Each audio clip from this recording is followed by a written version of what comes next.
માળિયા Miyana police station વિસ્તારમાં મોટા દહીંસરા નજીક પાવર હાઉસ પાસે મોરબીના ગોપાલભાઈ ગામી ઉપર થયેલ ફાયરિંગના વણશોધાયેલ ગુનાનો ભેદ ઉકેલી બે ઇસમોને ગુનામાં વાપરેલ પિસ્તોલ તથા આ બનાવને અંજામ આપવા માટે લીધેલ રૂપિયા મળી કુલ કિંમત રૂપિયા 1,45,500ના મુદ્દામાલ સાથે પકડી પાડી ક્રાઇમ બ્રાન્ચ મોરબીએ મોરબી જિલ્લાના માળિયા તાલુકાના મોટા દહીંસરા ગામે ગત તારીખ 21 મેના રોજ રેલવે ફાટક નજીક મોરબીના જાણીતા બિલ્ડરના પુત્ર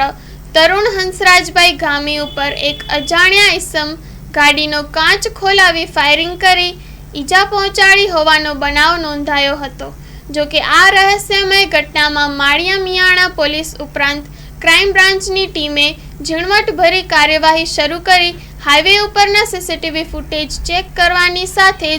બાતમીદારોના નેટવર્કને કામે લગાડતા ફાયરિંગ કરનાર એક શખ્સ તેમજ તેના સાથીદાર એમ બે ઇસમની મહત્વની કડી મળી ગઈ હતી। Story report by Himanshu Solanki, Morbi.